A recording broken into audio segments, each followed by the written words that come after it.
Magandang araw po sa inyong lahat mga kababayan at welcome back dito po sa PNR at ito nga mga karibin natin, nilaglag ni PBBM, Pres Marcos makikialam sa BICAM. Nako, yan po mga kababayan ang ating aalamin at bibigyan ng komento ngayong araw na ito. Pero bago pong lahat, kung bago ka pa lang at di pa po nakapag-subscribe sa ating munting channel, please don't forget to subscribe at palike na rin po ng video ito. Maraming salamat po at ito na nga, simulan na po natin to. Sawa na ang bayan ko sa magnanakaw na tao.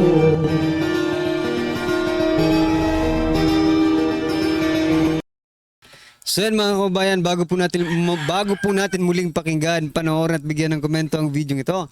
Ito, pasadahan po muna natin ang mga nagte-trending na mga balita dito po sa mundo ng social media. So Senator Rodante Marcoleta mga kababayan ay mayroon pong mensahe. Ito po ang kanyang sinabi mga kababayan, Senator-elect Marcoleta, bao sa honest service. Sabi niya po dito, this 6 years, this 6 next years that you've given me is not to use power, no, but for the honest service that our fellow countrymen expect and long for. Yan mga kababayan. This is not my own interest, but rather for the welfare and interest of every single Filipino. Palakpakan po natin. Sabi po dito ay tatak PDP laban. Yan po si Senator-elect Rodante Marcoleta, no? At ayan po din po, no? At yan po ang inaasahan ng taong bayan dito kaya Senator Marcoleta mga kababayan, na totoong serbisyo para sa taong bayan, no? At tapat na serbisyo para sa taong bayan. Okay? Ano po ang inyong opinion dyan mga kababayan? Sang-ayon po ba kayo sa gustong iparating sa atin ni Senator Rodante Marcoleta? So ito mga kababayan, pasadahan din po natin itong balitang ito na kung saan President Marcos Jr. makikialam sa BICAM. Ito mga kababayan, no? Marcos may join BICAM budget deliberation. Ito po yung patungkol sa 2026, no? Following public uproar over the 2025 national budget, President Marcos is personally watching over the 2026 budget process and is even ready to set out the bicameral conference committee to ensure that the outlay is aligned with government priorities and includes only shovel-ready project. Nako, grabe. The budget department said on Tuesday. Ito mga kababayan, so ano, magiging part ba si President Bongbong Marcos ng BICAM? Kasi ang trabaho po dyan, mga kababayan, ang BICAM po ay trinatrabaho po yan ng mga legislative body ng ating gobyerno, no? Legislative branch. So, is President Marcos Jr. Nasa legislative po ba siya? Di ba hindi? Nasa executive department po or branch of the government si President Bongbong Marcos Jr. Bakit naman siya makikialam or bakit naman, di ba? Bakit siya pupunta sa BICAM wherein it is the job of the legislative branch of our government, the Congress, the House of Representatives and the Senate mga kababayan. At saka mga karibin natin, no? Useless po. Bakit? Kasi dadating din naman yan sa opisina mo di ba? Yung GAA na, yung GAA. Dadating yan sa opisina mo, re-reviewin mo yan isa-isa. Di ba? Sinabi mo nga noon, binasa mo. Binasa mo yung ilang pages yun na GAA, di ba? Tapos ngayon pupunta ka sa BICAM. To what? Baka magkaroon dyan ng manipulation, di ba?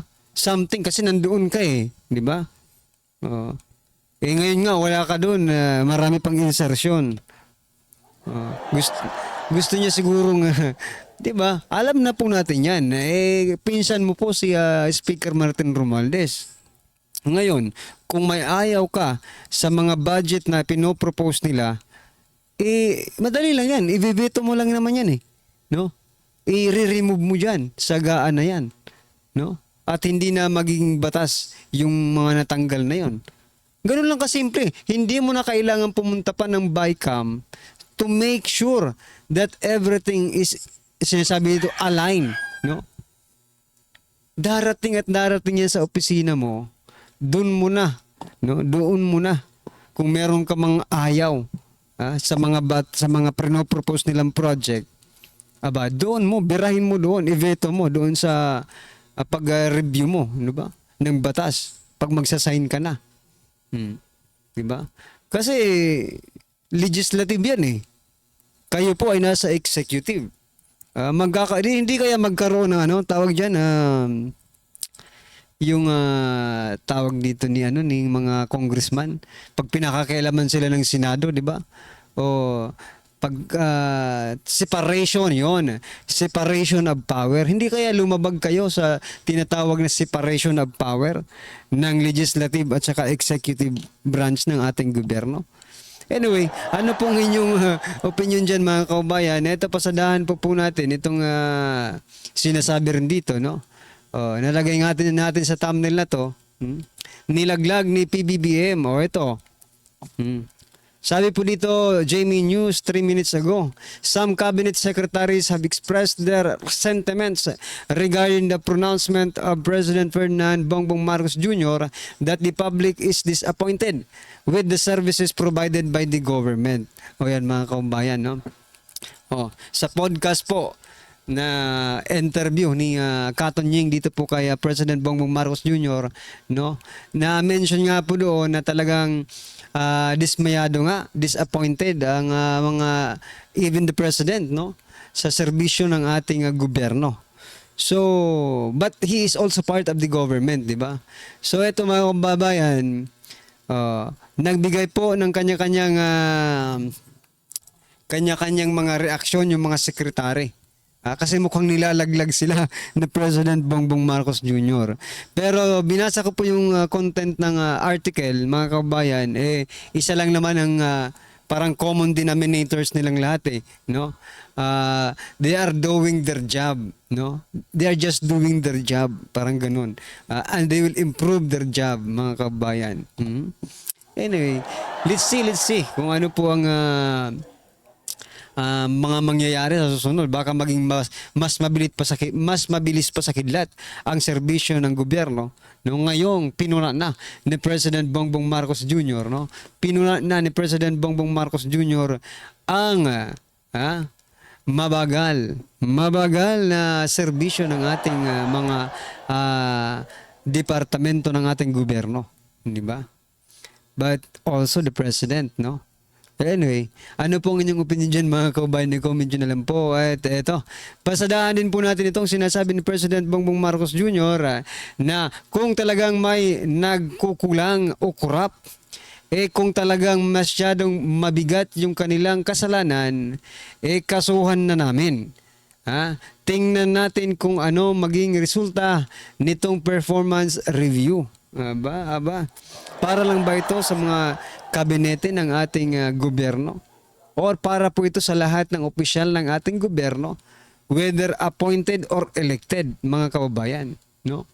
Kasi hindi lang naman po yung mga appointed yung mga korap. Mas lalong korap po yung mga elected officials.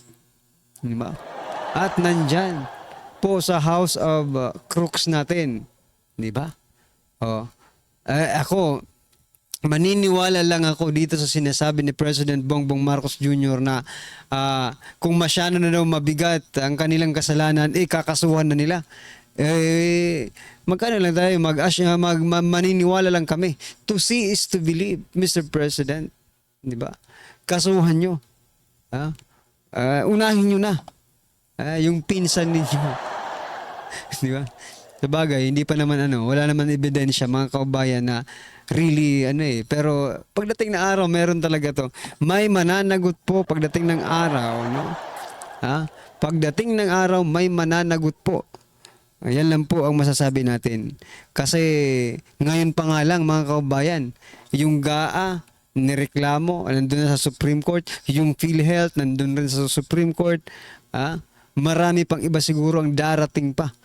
Kasi yun pa lang po ang nabibisto. Yung ibang hindi pa nabibisto kasi hindi pa nahalungkat. Diba?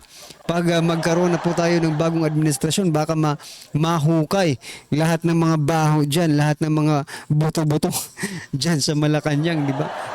Baka lahat kayo dyan, nako, sige lang, panahon nyo pa. Darating din ang panahon ng pagtutuos, diba yan mga kabayan? Alright, ano po ang inyong opinion dyan mga karibin natin, i-comment nyo na lang. At eto pa, pasadahan din po natin, Vice President Sara Duterte faces deadline for 2028 presidential bid decision. Nako.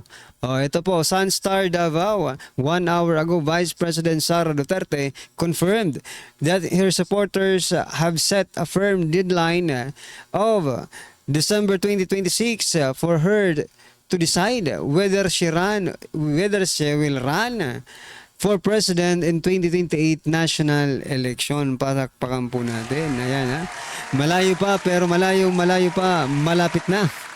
Ibig sabihin mga kabayan, malayo pa man pero pinaghahandaan na po ni Vice President Sara Duterte kung ano man ang kanyang magiging kapalaran pagdating po ng 2028.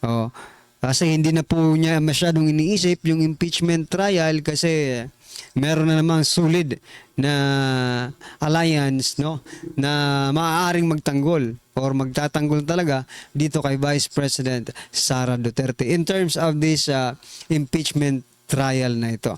Alright mga kabayan, ikaw, gusto mo ba na maging tumakbong presidente si Vice President Sara Duterte sa 2028? I-comment nyo na lang sa baba mga karibin natin para malaman po ng ating mga kabayan ang inyong opinion. At eto pa, eto nakakainis mga kabayan. Mula po ito sa RMN Tacloban. Ang balita pong ito, eto, i-zoom in natin. News update. Waray-waray po ito. Basahin ko muna. 15 pesos nga kadugangan hasweldo ha Eastern Visayas matatagamtam na ha June 1.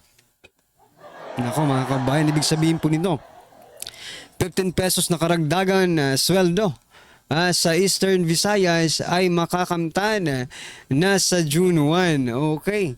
Sabi dito sa nag-comment, bakit 15 pesos lang ang dagdag sa Eastern Visayas? Yung baboy nga dito, 100 pesos ang itinaas ng presyo. Tapos yung dagdag na sweldo ay 15 pesos lang. Nako po, anong mangyayari dito? Parang gusto nyong pinagtatalawanan talaga tayo. Ibiruin mo, 15 pesos na dagdag sweldo. Sasakto ba yan, mga kabayan? Anyway, sabi rin ng iba, mas maganda na to kaysa sa wala. Grabe talaga mga karibin natin. Dagdag sweldo pa ba itong 15 pesos na ito? Wag na lang kayong magdagdag ng parang nakaka-insulto yung 15 pesos na idadagdag sa sweldo mo, di ba? Grabe naman po ito. Anyway, yan po ang balita mula po sa RMN Tacloban. Ito pa mga kabayan, last po natin pag-uusapan. Ping Lacson, pinabulaan ng nakipagpulong siya kay Vice President Sara Duterte. Kanino kaya galing sino kayang marites ang nagpakalat na nakipagpulong si Ping Lacson, si Senator Ping Lacson kay Vice President Sara Duterte? Pero anyway, that is a good sign, no? Kasi parang binibigyan na nila ng motibo that Senator Ping Lacson and Vice President Sara Duterte is in good hand, di ba? Parang okay, magkaibigan siguro ng dalawang to. At malaking tulong din po yan. Well, anyway, kung talagang papanig po si Senator-elect Panfilo Lacson kay Vice President Sara Duterte sa gagawing impeachment trial dyan po sa Senado, di ba? Much better. Ika nga, di baling nang mas marami kang kaibigan kaysa sa kaaway pagdating po sa politika. Di ba, mga kababayan? Ano po ang inyong opinion dyan, mga kababayan? I-comment nyo na lang. At eto, pakinggan po natin to at bigyan natin ng reaksyon. Eto na po. Mga kabayan, matapos bumagsak ang trust rating ni Pangulong Bongbong Marcos Jr. at pag-angat naman ng rating ni VP Sara Duterte, sa wakas umamin na rin si PBBM na nagkulang siya sa pamamahala sa bansa para bigyang atensyon at pansin ang problema na dinaranas ng mga Pilipino. Sa isang one-on-one interview kahapon ng Presidential Communications Office o PCO, kasama si Anthony Taberna, sinabi ng Pangulo na disappointed na ang mga tao sa serbisyo ng kanyang gobyerno. Ang mensahe sa amin lahat, hindi lamang sa akin, kundi sa aming lahat, tama na yung pamumulitika ninyo. At kami naman ang asikasuhin ninyo. Tama rin naman eh. Yep. Yan naman talaga ang dapat natin ginagawa. Disappointed ang tao sa serbisyo ng gobyerno. Hindi nila nararamdaman at masyadong mabagal ang galaw ng pagbubuo ng mga project na hindi pa nila maramdaman. Dagdag pa ng Pangulo na napansin niya na hindi nararamdaman ng bawat Pilipino ang mga malalaking proyekto na kanyang inuuna, kaya mas pag-iibayuhin pa raw niya ang mga maliliit na Sana mga kababayan, pinangalanan, no? Pinangalanan po ni ipinakita man lang yung mga proyekto na sinasabi, yung malalaking proyekto na sinasabi ni President Bongbong Marcos Jr. Sana man lang pinangalanan niya dyan sa podcast na yan para at least malaman ng taong bayan, oh, may project pala tayong ganito eh. Bakit hindi nyo pinangalanan, di ba? Sinabi nyo lang na hindi napapansin yung mga malalaking proyekto. Malamang, hindi po yan malaki kung hindi napapansin. Ang napapansin po yung talagang malalaki. Diba? Kahit hindi mo na ipa-mainstream media, pag malaking proyekto, talagang lalabas at lalabas yan. Kasi mga vloggers po ang magbabalita niyan. Pero dahil nga sa hindi nakikita sa sobrang laki ng sinasabi nitong project, hindi natin makita. That's why, ano naman ang i-share natin dito sa mga vlogs natin? Diba? Sa mga iba't ibang content creators. Lalo na yung mga related sa politics, diba? Oh. Kung malaki talaga yung sinasabi mong malaking project na hindi napapansin, malaking ano yan eh. Sa sinasabi mo pa lang, di ba? Mayroong contradiction na. Malaki siya pero hindi napapansin. Yung maliliit napapansin, yung malaki hindi. Nasaan yung justification, di ba? Kapag sinabi mong malaking project without or with the mainstream media, ano yan eh, malalaman at malalaman yun ng taong bayan. Kaso, ang nangyayari, no? Wala eh. Wala tayong ma-share, mga kaubayan. project kung saan ay mararamdaman agad ito ng taong bayan. Ito talagang na-realize ko na hindi natin nabigyan ng sapat ng atensyon yung mas maliit na bagay. Yung para maging masagbaginhawa ang pang-araw-araw ng buhay ng tao. Yung pila sa tren, yung traffic, yung mga ganyang klase. Para naman mas maginhawa ang buhay ng tao. Kasi iniisip ko hindi, pag pinaganda natin yan, gaganda rin. Eh, anong gagawin natin ngayon habang inaantay immediate, na? Hindi, anong gagawin natin ngayon? Ayun ang talagang bibigyan natin ng atensyon ngayon. Dahil So yan mga kabayan, maliliit na mga proyekto o mga maliliit na issue, problema ng ating bansa. Yun ang bibigyan ng pansin ng ating Pangulo ngayon. Sana lang. Ano? Well, let's assume na gagawin talaga. And let's hope for the best.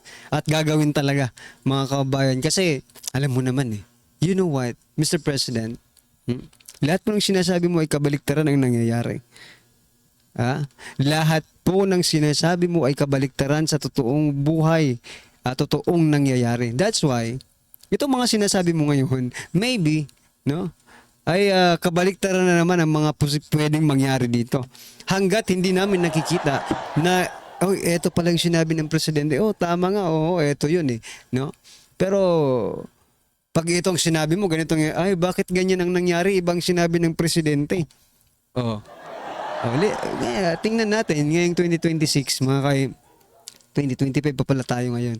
Bakit 2026 na? Yung budget pala yung 2026. Well, anyway, antayin lang po natin yung domino effect ng sinasabi ng ating Pangulo, no? Kung talaga bang ito ay tuto pa rin nila, no? This is another pangako na naman po ito, no? Na tututukan daw nila. Well, anyway, sige, tutukan po ninyo at antayin namin ang magiging resulta. Alright? Alright mga kabayan, ano pong inyong opinion, reaction patungkol po sa video ito ay comment nyo na lang po sa baba para at least alam po natin mga kabayan ang inyong opinion. Maraming salamat po. Please don't forget to like the video. Maraming salamat po. Sawa na ang bayan ko sa magnanakaw na tao.